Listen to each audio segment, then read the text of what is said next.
Hey guys, welcome back to another video. Today we are going to go over the differences between the hybrid, what components are in the hybrid versus just the gas. So today we are filming in the wonderful small town of McCannville, North Carolina. You can see the really cool bridge that they have. So yeah, starting with the differences, we'll start with the engine here.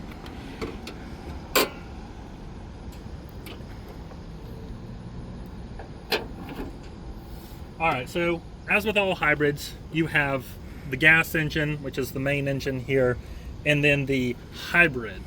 This is the electric engine. It will cut on whenever you're driving downhill, when you ever come to stop sign or stoplights, stop signs. On the way here, I was going about 45 and coasting down a hill. The RPMs were just completely at zero. So it's really cool to have a hybrid in a truck.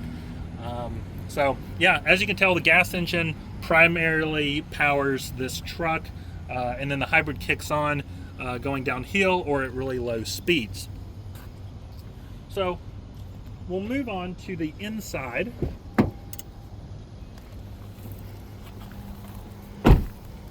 On what's different inside.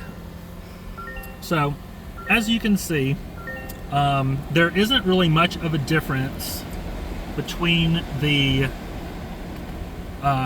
gas and the hybrid model. We have here the only difference that you can see is in the bottom left corner. It says ready. That means the hybrid is ready to run. As you can see, it'll drop down in low RPMs, and the RPMs will just shut off completely while the vehicle itself is still on and running. That's pretty much the main difference. I was really hoping Toyota would put something where it shows how much battery you actually have, but unfortunately that doesn't seem to be an option, or at least not one that I've discovered yet. So if you're driving downhill at 70 miles an hour, 50, 60 miles an hour going downhill, it will actually shut the engine off, which is a really cool feeling in a truck, because it's like you get that experience of a hybrid car, but you actually, you're still driving this, mid-sized truck, which is really nice. So moving on to the back, the only thing that's different in the back compared to the regular model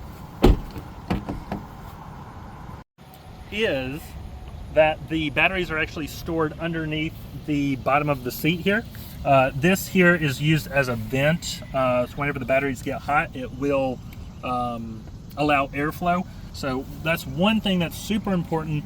If you do get this hybrid model, you definitely want to make sure that you don't put clothes or anything that's going to cover this vent, because it'll cause the batteries to overheat, and then the hybrid part of the engine will shut off until it cools down.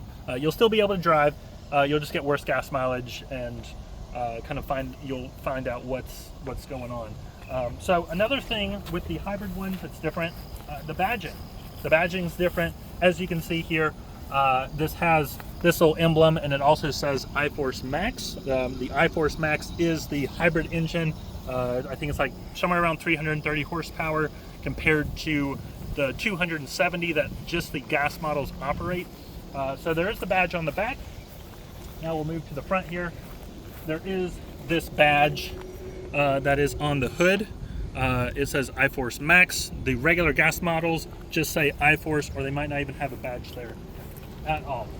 So in summary, that's the difference between the gas model and the hybrid. You have obviously the hybrid engine, you have the batteries in the back, and then the RPMs will shut off when you're driving, whereas that doesn't happen with the gas model. So that's all I got for you today. See you at the next one.